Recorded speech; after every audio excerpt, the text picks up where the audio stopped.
Hope everybody had a good weekend. Just following up from the teleconference the other night. Really good bye week for us. Got a lot of work done.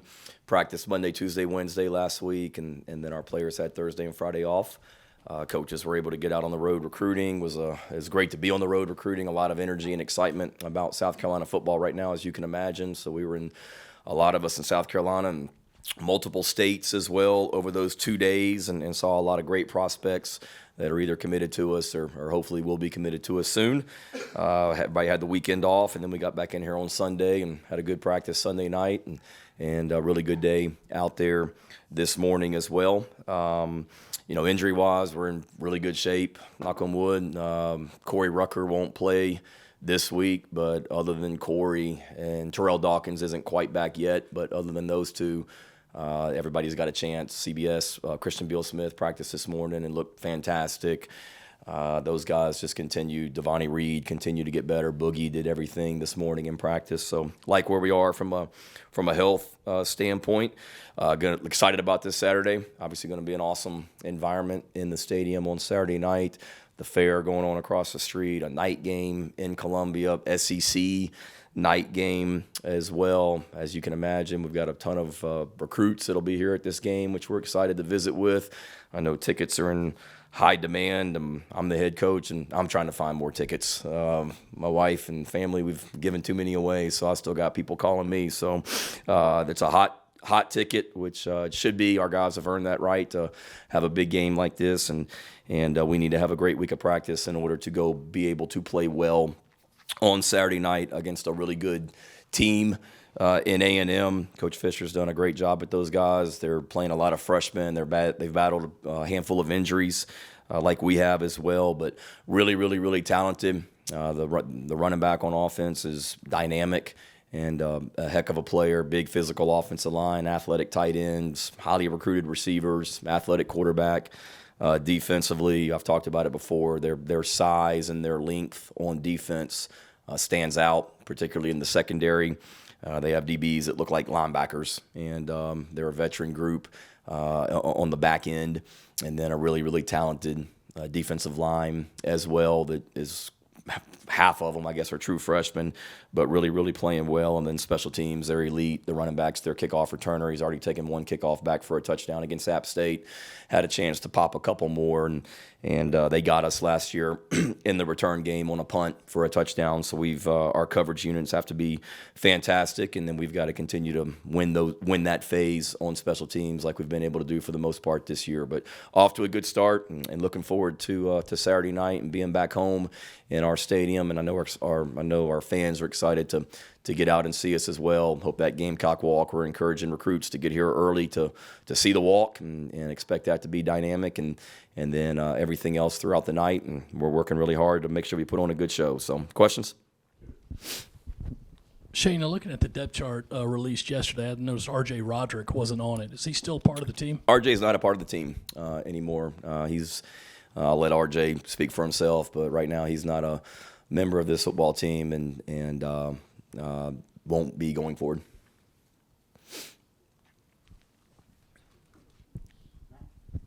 And having said that, I've met with RJ and his mom on Sunday and had good conversations, and I don't want to speak for RJ, but everything's good from that standpoint. Coach, you have a pretty good track record coming off when you got some extra time to prepare for a game. Is it just the power of a good night's sleep or extra time with film? What is it that you kind of credit that to? I think it's a combination. Season openers were a couple of those that obviously we had a whole year to prepare, and our guys played well. Bowl game, we obviously played really, really well. The off week last year, and then extra week to prepare for Kentucky as well. We need to keep that going. A&M's in the same situation because they were off last week as well. But I think anytime you have a chance to, one, get rested, but two, have a little bit extra time to prepare for your next opponent, for the most part, it helps. A lot of times you want to keep playing and not have an off week and things like that. But I know for us this week specifically, we needed it just from a health standpoint to get healthy and get rested mentally and physically. But I don't know. I think each situation is different, and hopefully we can continue that track record of success this week as well. I'm sure we asked you about the storyline of South Carolina never beating Texas A&M last year, so You need to this year as well? Yeah, maybe Okay. maybe we won't have to ask next year. But what does that, I guess, mean to you? And do you talk about it with your players at all about the opportunity to do something that hadn't been done? Yeah, we talked about it a little bit this morning that we haven't, and certainly that's disappointing. That's a game that we need to win at some point. But also made the point that has nothing to do. Give A&M credit, but that has nothing to do with the 2022 game. I mean, there's a bunch of guys that are going to be playing on Saturday night that have never even played Texas A&M, and every year is different. But give credit to A&M; they've been better than us. I remember watching that game on TV, whatever it was, 2014, I think, when they came in here when SEC Network started, and I think it was SEC Network, right? Yeah, because it was on ESPN and then it flipped to SEC Network, and I realized I didn't have SEC Network and needed to get it that night. But I remember watching that on TV, and they've been better, and we need to play and coach a lot better than we have in the past. But certainly, anytime you can have the opportunity to do something that you haven't done, that's motivation.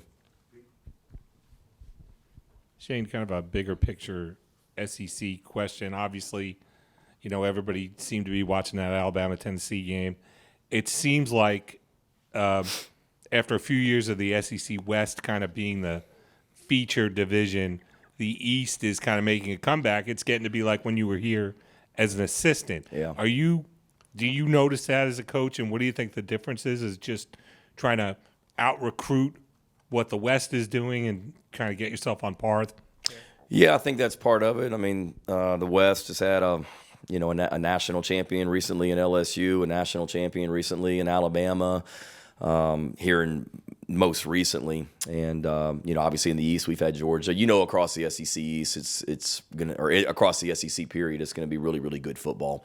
And when I first got in the SEC, I was a graduate assistant at Tennessee, and that's when Tennessee and Florida were the winner of that game was gonna play for the SEC championship and have a chance to play for more than that as well. And by no means do you see the West necessarily slipping by any stretch of the imagination, but you certainly see the East coming back around for sure. There's great programs. There's traditional programs that have a lot of pride as well. And there's programs that are continuing to get better. And to me, it's just one of those, if you're going to be in this league, you better recruit your butt off and coach your butt off and be as good as you possibly can be. Otherwise, it'll eat you up and spit you out pretty quickly. Shane, you saw Devin Achane last year for A&M. Kind of a similar running back to Chris Rodriguez. What are the differences there? And also as a part of that, you guys were able to stop Rodriguez pretty well. Do you think the same game plan will work at stopping Achane? Yeah, I think it's different. I mean, the offenses, A&M and Kentucky, are similar in a lot of ways. A lot of the formations and the tempo they want to play with and the schemes, there's some carryover. Every game's different, so we don't sit there and say, okay, we're taking the same identical game plan that we did against Kentucky and we're going to use it. Every week we're going to kind of do what we do and tweak it. But no, I mean, they're both really dynamic, productive backs. Rodriguez is so big and physical. Not that A&M, the A&M is not. He's built different, and he's got unbelievable vision, David. You watch a lot of his runs. He had some explosive runs against A&M, and if you watch in the end zone copy and you pause it, you'd say, okay, this is a no gain, and next thing you know, it's a big play because he's shifty. He's got great vision. He's got great feet. He's got world-class speed, and just like A&M trying to tackle that guy, we talked about gang tackling and getting 11 guys around the ball and flying to the ball. It's going to be the same thing this week with these guys because he's really, really, really talented. And they do so much with him out of the backfield as well because of his speed. He's a really, really good football player, without a doubt.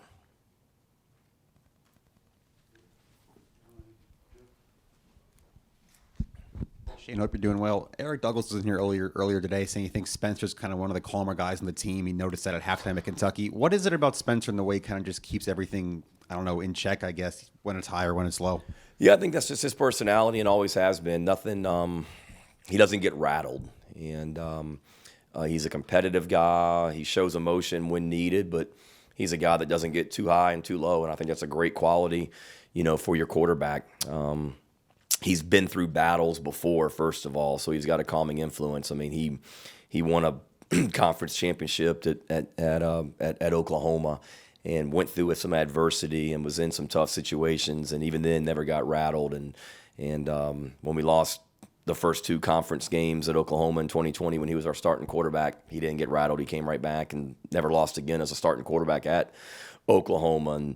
And even here, if there's been a turnover, whether it's a drop or whatnot, he's not super emotional and on a roller coaster. And I think that's a great quality to have in your quarterback. He's a confident guy, and he certainly brings confidence to our offense with the way that he handles himself and carries himself throughout the game. Hey, Coach, hope you're doing well. So Jalen Brooks has kind of made a resurgence in this offense as of late. Can you kind of talk about his impact in the passing game and just overall with the offense? Yeah, he's been fantastic and has been ever since he came back. I thought he was doing some really good things for us last year before he wasn't able to finish the season. And he plays like a guy that is appreciative for every single day that he gets to come in this building and gets to go practice football, because that was taken away from him last year. And he's been awesome. As a receiver, he can run, he can catch. He's gone up and won a lot of competitive 50-50 balls in the air. And then watch him on special teams as well. I mean, he's been great on special teams also. He's the guy when the other team punts, he's the guy that goes out there and is matched up one-on-one with the other team's gunner, which is normally what you do with a defensive back. We do it with Jalen Brooks because he's got length and he's competitive and he's really good at it. And very few receivers in college football are doing that. So he's very unselfish. He's got a great energy about himself, and I think it's just he's appreciative for the opportunity that he got again and is maximizing that. And he's a really good football player, too, that's just continued to get better. Yeah, Coach, it seems like we're talking about Marshawn Lloyd almost every single week now. How nice is it to see him just consistently do what he's capable of doing now for you guys? Yeah, it's been awesome. He's when we run the football, as you guys know, we are successful, and we typically have won football games when we've run the ball efficiently. And Marshawn's doing a great job. He's healthy, for one. So he's playing fast, he's playing physical, he's making people miss. He's really improved in his pass catching ability, so that's a element of his game that he's gotten better at as well. And give credit to all those guys around him, the receivers, and the way that they're blocking unselfishly, and the tight ends and the offensive line. So we've got to continue to keep that going. But happy for Marshawn because like all of our guys, but especially Marshawn, football is very, very important to him, and he's really passionate about playing, and it shows on the field. Shane, A&M's not in a heck of a lot of different situation than you guys were in last year with as many quarterbacks as they've had to play. And I guess, obviously, they haven't announced who they're going to start this week. But I guess how much does that matter for you guys as far as game planning on whether it's going to be one of 2-3 guys? And I guess what does that do as far as what you guys are doing this week? Not much, to be honest. I mean, I think they're similar skill sets. I mean, I think both the quarterbacks that we may or may not see are athletic and are just going to run their system. Coach Fisher, excuse me, does a great job running that offense, and their system's not going to change. So certainly one's got a little bit more experience, and another one's a freshman and whatnot. But as far as our game planning and things like that, not really, just because it doesn't really change because they're not really super different from a skill set standpoint. Shane, obviously, you guys were really excited after Kentucky. Going into the bye week, were the guys able to kind of focus that excitement and confidence in the right way, working last week and then into this week, getting ready for Texas A&M? I felt so. I felt like they did. We beat Kentucky. We met on Sunday, and the meetings were good. Like every game, win or lose, we come in here and we showed the things we did well, and there's a lot of things we didn't do well that night in Lexington, and learned from it. And then practice Monday, Tuesday, Wednesday, and I was curious to see, okay, what's our mentality going to be at practice on Monday? It's a Monday morning. We just beat Kentucky. Everybody's patting us on the back, telling us how great we are. It's a bye week. They're going home that weekend, and they were awesome last week. I mean, we weren't on the field necessarily as long as we normally are during a week, but we worked last week and really we got better, in my opinion. And so I was proud of the guys, the way they handled it. Certainly, it was nice to have a bye week where you could enjoy the win, if you will, a little bit longer because you don't have to get ready for an opponent. But it was right back to work, and really for us, it was trying to make them understand that we can be a lot better as a football team, that we did some great things in Lexington that night, but we can play, a lot better than what we did in certain areas also, that we left some plays out there. With the ground game success, do you feel like that's the identity of the offense? I know that was something that was kind of talked about a lot earlier on in the season, or do you feel like that's sort of still being written, that story? No, I mean, I think we're on track that that's something that, you go right next door in that team meeting room and we talk about how we win football games, and running the ball and stopping the run is, right up there at the top of it. So that'll always be something that I want to be known for. But also offensively, I want us to be able to run it when we have to run it, but also be able to throw it, when we want to throw it as well. And we're doing a better job. By no means have we arrived from an offensive standpoint. We're going to play some really good defenses down the stretch starting this week. So we've got to continue to get better at running the football. And as you run the ball better, that opens up more and more things in the passing game as well. So, yeah, I'd say we're on track to being what we want to be about: physical, play really, really hard, and being able to run the ball, but also with the ability to throw it also. And seen signs of being able to do both, and now we've just got to continue to get better at both those things.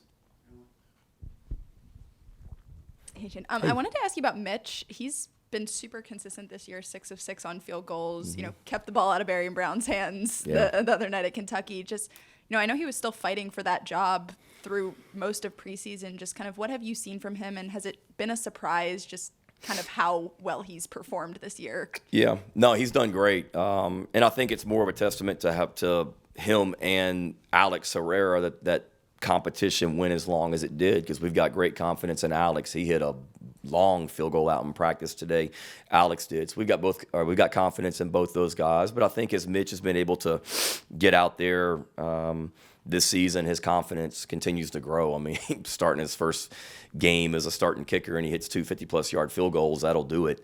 And then the way that he kicked off last week, I mean, he was animated and excited about those kicks in the end zone, which was great. So I think he's a guy, like any young player, as you get in there and you get experience, you continue to gain confidence, and he's doing a great job of that. And we need him to continue to come along and be great. But really proud of what he's done so far, and he's a weapon for us.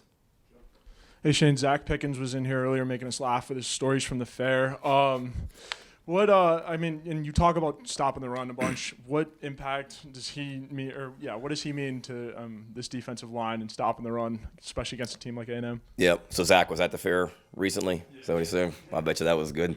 I need to check or find those stories out. He's been awesome. He's so what's the word? He's a great leader for us, a great emotional leader. He's awesome. In team meetings, he sits right in the front row, right here to my left when I'm talking, and just being able to look in his eyes and just the passion that he has. I feel like, okay, this meeting's going well if I see him over there kind of like nodding his head and things like that. And if there's not much of a reaction, I'm like, oh crap, maybe I'm not being very good this morning. But he's an emotional leader, and he's just so disruptive. Like, he can be so dominant when he wants to be, and he's doing that more and more regularly. He was awesome against Kentucky, and proud of him because he came back to school this year, and he's done nothing but help himself. He's playing his butt off, playing really, really hard. And I think I mentioned it, you watch him on extra points. When the other team scores, he's trying with all his might. He ain't taking the play off feeling bad about we just gave up a touchdown. He's trying to block the extra point and take it back the other way. And that's just him, and really, really, really, proud of him. Shane, this is another leadership question. You talked about the team's attitude coming off the Kentucky win. How much of that can be attributed to the veteran leadership of the players, making sure that everyone understands what you're facing now? Yeah, no, without a doubt. We told our guys when we went to Kentucky, Rick, that our leadership has to be strong in Lexington, going on the road and handling that adversity that we faced on the road, and it's no different this week as well. Coming back, we got a lot of young guys that are going through this for the first time, and now you're right back into SEC play after a big win in Lexington. So our leadership has to, help us go right back to work and be great leaders. Our best players got to play their best on Saturday night, and that's the leaders on this football team. And from what I've seen, they've done a great job of that, and our guys have really done a nice job of going right back to work, starting last week and then into this week, and attribute that to a lot of the guys that are leaders on this team.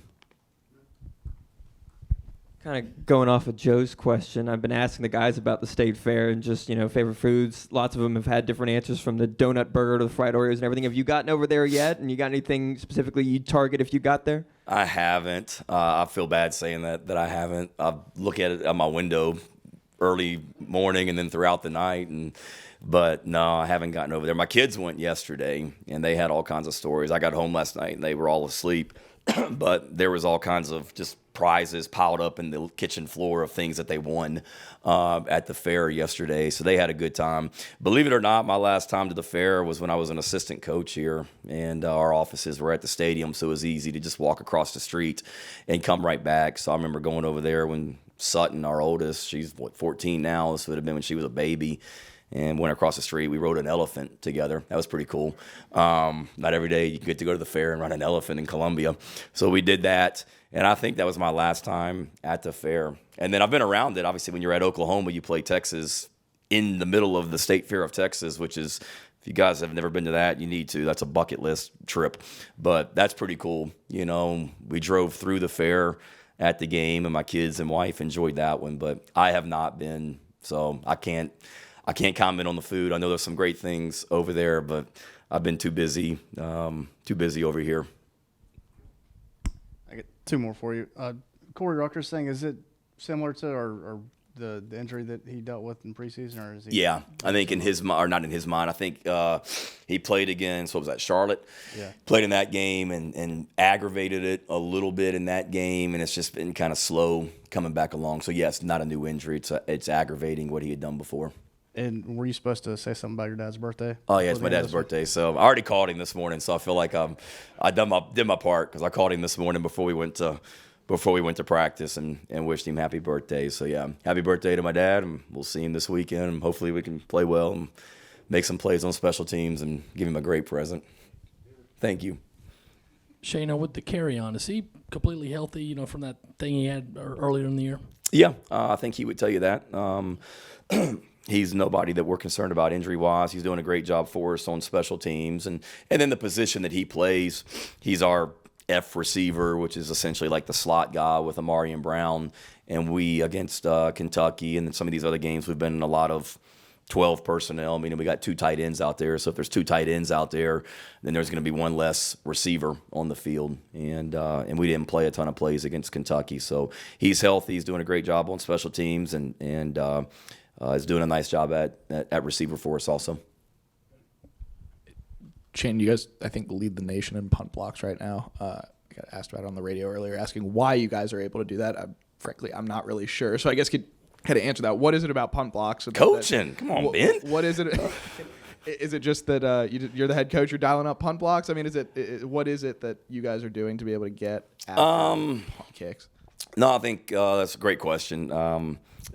It's a lot of different things. One, the emphasis that we put on it as well. Certainly when I'm being the head coach, it helps, because when I was at Oklahoma and I was in charge of like the punt block team, you're always hesitant, because if you rough the punter, Lincoln Riley is looking at you like, come on, man. And Steve Spurrier was doing the same thing, because they're offensive guys and they want the ball back. So certainly when the head coach is involved with special teams like I am, and want to be aggressive, because I believe when you're aggressive and you're able to block punts, that helps the return game as well. If you look at our punt return average right now, what we're averaging per punt return, it's probably triple what it was last year. And a lot of that is because teams are having to stay in there and protect because of the threat of getting a punt blocked. But no, I give Pete Limbo and Stanton Weber, our analysts, they spend a ton of time on it, on special teams. And every week's different. It's not like we just say, okay, here's our punt block and go. I mean, there's a game plan that we have every week on special teams. And when the other team's punting and our punt pressure unit is out there, we have multiple calls and we have checks. Okay, if they line up in this formation, we're going to run this, or if they line up this way, we're going to run that, and then credit our players for buying into it as well. Every team you play that punts the football, they've got their scheme. So we try and do a really, really, really good job of breaking down their protection scheme and what they're doing, and therefore how to attack it as well. And then our players, when you are able to have some success in it, like we did starting with Georgia State, they buy into it and they get excited, about it. And Pete does a great job of keeping it fresh and keeping it entertaining. The different calls that we have for some of the returns and rushes. I mean, there's a different theme each week, from the movie Airplane to famous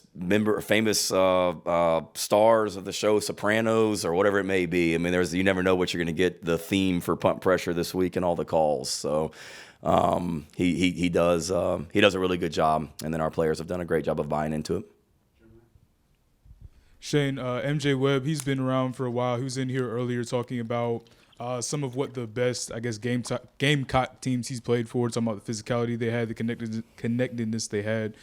What have you observed from him as far as his maybe role or presence among the team? And just can you speak to some of those things he was talking about, maybe the physicality or the connectedness that this team plays with? Yeah, no, MJ is he's fantastic. He's a veteran guy that he's very much like Spencer, doesn't get too high, too low on offense. You could say the same thing about MJ. I mean, he's just a calming influence and does a great job in his role on the defensive line. Very unselfish, great team player. And I agree. I mean, we talk a lot about being a connected team and a close team, and you can't just talk about it. You got to be about it and be very intentional about it. And I agree with him. We've really tried to work to each week get closer and closer and more connected as a team. And then we pride ourselves on being really physical as well. And playing that way on Saturdays. We practice that way, and I believe if you practice that way, you're going to play that way on Saturday also.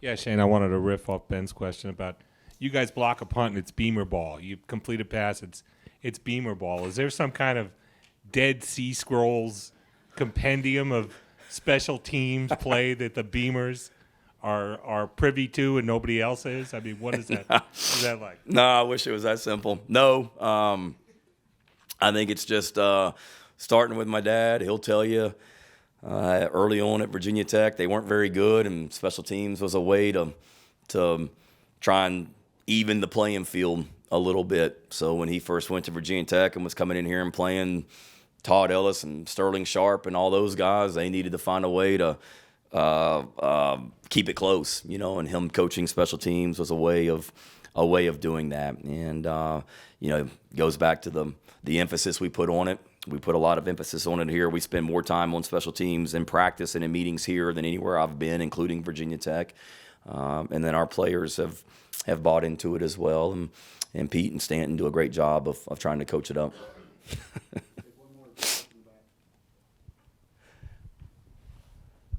Hey, Shane, got a scheduling question for you. I know this is going to change in the next couple of years, but do you like having that consistent SEC West opponent, or would you rather see both of those kind of switch every year? Is that your roundabout way of asking me if I favor the 9-game schedule, the 8-game schedule, and trying to trick me into saying that?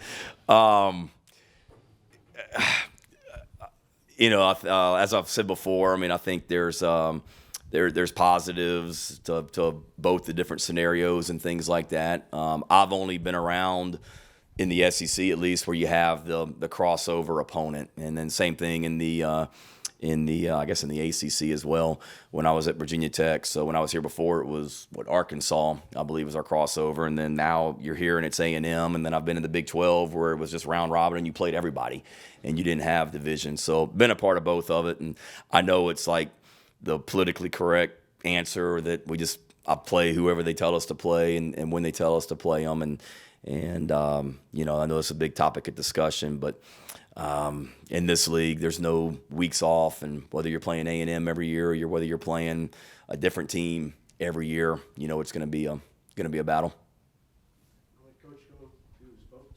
Boat, yep, and then right back to work. Thanks. Y'all have a good week.